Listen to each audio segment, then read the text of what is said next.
Swoozie is a classic example of an animator that defined my childhood because his art style was so simplistic yet so charming at the same time. And he definitely paved the way for a lot of other black animators. And I'm not gonna pretend like I remember all of his videos, but this one right here, holy unskippable thumbnail, Batman. And you gotta understand, as a jit back in the day, this was one of the easiest ways to get clicks. And honestly, I can't even hate, because even if some of his thumbnails were a little over the top, I'll say, he never failed to make me laugh. And without him, we probably wouldn't have any of the other black animators that I grew up on. And honestly, he really is like the first Hokage of black animators. So does that make this Naruto, or more like the big three, I guess? Nah, but if we're talking about the big three, we gotta put these three animators up there, cause YoungDon, Yo-Yo, and Berto basically fit that same mold. Now, who would be who? I don't really know, but I'll let y'all decide that in the comments down below. Psych, I'ma just do it myself, but I'ma use the rap big three instead. Easy: YoungDon, Drake, Yo-Yo, Kendrick, and Berto, J. Cole. Now, why are they who they are, you ask? I don't really know. Starting off with YoungDon though, he definitely had the biggest audience out of the three and the widest appeal as well. Because there was definitely something about the structure of his videos that just made it to where you couldn't stop watching. Like, I'm gonna play the start to one of his videos and you're gonna see what I'm talking about. She's just gonna be living in the same house as me. It's a big house. But baby girl was not having it, man. Her what the meter was already at max. Cause yeah, if you remember this video and any other ones like it, you would know this dude's storytelling is insane. And bro might have genuinely been up there with Oda. Okay, maybe that's going too far, but that's not the point. The point is that bro was seriously a great storyteller, and he was extremely relatable. Like when Don was explaining why it doesn't make sense for women to get the majority of the bed because they're like 60% smaller. But I was like 15 at the time, and I was one of the quiet kids, so I barely even knew what holding a girl's hand felt like, let alone sharing a bed. And yet there I was agreeing with this dude like I had ever even experienced that, like I was having non-flashbacks or something. But that's the power of storytelling and why YoungDon is so great at it, because that's the difference. A good storyteller can make their lived experience sound exciting, but a great storyteller can put you in their shoes even if you've never been in their shoes. Heh, y'all like that quote out of me? I'm pretty much a modern day philosopher if I don't say so myself. What? Come on. But getting back to it though, YoungDon really had a legendary run in 2018, kind of like Drake. I guess he is Drake. And moving on to Yo-Yo, I found him years after I found Don, so I'd pretty much grown up by then. Meaning that I was old enough to finally understand his stories because I had actually been through a bunch of his experiences myself. And especially when it comes to his stories about his encounters with women. Because watching a storytime animator talk about their dates or excursions, whatever you want to call them, with the opposite sex, it just, it hits different. There was just a different vibe to his videos, and honestly, the art style really captured that vibe very well. And watching his art style change, which wasn't unique to him because YoungDon did it, and in fact a lot of animators change their art style over time. And sometimes they do it, but it would be such a big difference that it would be kind of jarring. But when Yo-Yo did it, it felt more like a creative liberty than anything else. And I really enjoyed his content because of how relatable he was at that stage of my life. And the fact that he wasn't afraid to be vulnerable. Well, maybe a little bit too vulnerable. Kendrick's also pretty vulnerable. I guess that does make him Kendrick. But moving on, we have Berto, who I'll admit I didn't watch as much as the other two. But I'm not gonna lie, he still had some videos that your boy would check out every now and then. But he mostly went under the radar for me.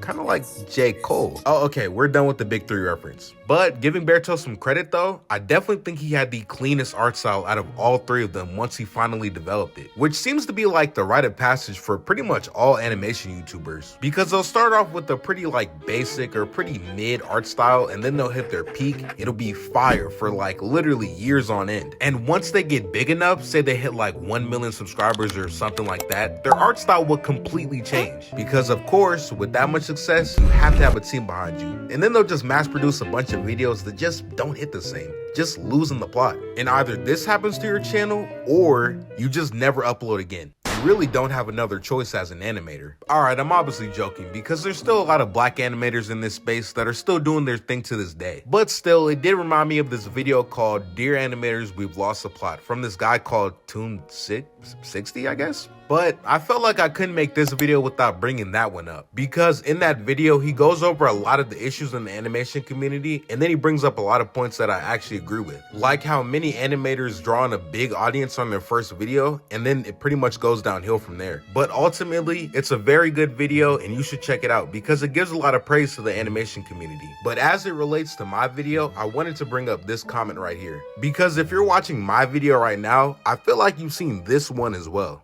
because it unfortunately fits everything in the criteria from that comment. Post a first video, check. Get 1 million views, check. Never post again, check. Okay, but seriously though, it just really sucks to see a black animator, especially a black female animator at that, just stop posting, especially after she made a banger video. I mean, she just had so much potential, just like Rock Lee. I'll never forget Kishimoto for not letting him shine. But yeah, she's just another victim of what I guess you can call the animator's curse, because it seems to happen a lot. Hopefully it doesn't happen to Bae Bree though, because I'm not gonna lie, I've been seeing a lot of her content lately because it's been popping up on my feed. She makes some solid videos and you should definitely check her out. She's up next for sure. Also, any Raising Cane slander is much appreciated. Zaxby's better. Moving on to something I won't slander, y'all remember Stanley Animations? Sheesh, he also hasn't posted in a while. But yeah, if you thought some of these other animators' thumbnails were too freaked out, bro was definitely on one when he made some of these. Yeah, his content subject matter is interesting, I guess you could say. But he is an OG because he's been around for quite some time, which I didn't even know because I only found his channel a couple years ago. I wouldn't say I was like the biggest fan of his content, but he's a pretty good animator and I can really tell that he's evolved over the entire time he's been on YouTube. Moving on to someone who's a little bit more safe for work and honestly is my favorite animator, Jaicemations, because this guy is goated and a lot of you probably clicked on this video just for him. And I couldn't make a video about black animators without including him, because watching his evolution was pretty cool. In fact, I'll just admit it, I actually rock with dude's content so much, it got a little bit parasocial. Because when he made his first video about how him and his girlfriend broke up, I was a little bit sad, I can't lie. But when he made his most recent videos about him longing to get back together with his ex, stringing us along through a tale of heartbreak and despair, it hit me right in the chest. It really made me feel something, you know what I'm saying? Because like most men my age, I've been through and we've all been through the story he told us. A tale as old as time, the tragedy and the heartbreak that comes of the will they, won't they. And of course, at the end of the last video he made, he said they broke up again. And when that happened, I was distraught, down bad, depressed, whatever adjective you can think of. I couldn't sleep for weeks. Nah, I'm just kidding, guys. On some real deal, I'm a real man, bro. Men don't cry. All right, enough joking though, because he did pump fake us though, I can't even lie. It's as a wise man once said, we've been hoodwinked, bamboozled, led astray, run amok, and flat out deceived. But ultimately, I would say Jace is my favorite animator pretty much of all time. I mean, he's got all the intangibles, relatable and actually interesting stories, pretty good animation, and a fire art style. And when it comes to black animators on YouTube, I'd say he's definitely head of the new big three. But of course, if he's the head in, I guess I'll say Captain America, then he has to have an Iron Man. And I'd say the other person leading the charge is Guad, or however you pronounce that. Yeah, and pretty much, I, like most people, found him from this video right here. Talking, of course, about his experience being with the Black Queen. You know what I'm saying? And any fine black woman out there watching. Oh, y'all can't see, but I'm doing like little unspoken reads. Did it work? Okay, seriously though, this guy's a really good animator and very entertaining. I mean, for pretty much all the same reasons that I enjoy Jace's content is why I enjoy his. He's got a unique art style with clean lines, fluid animation and visuals, whoop-de-doo, all the good stuff. But ultimately, he's a good animator and I'm looking forward to more of his videos when he actually posts. I mean, at least he does post. And it's like I said before, he's the second piece of the puzzle to the new big three of black YouTube animators. But if he is Iron Man and Jace is Captain America, then I guess who's Thor? Is it Jaicemations, one's Lemur, maybe even a Far Paradise? I don't know. But y'all can leave who y'all think it is down in the comments below, and I'll take it into consideration later. But for now, I gotta tell y'all something.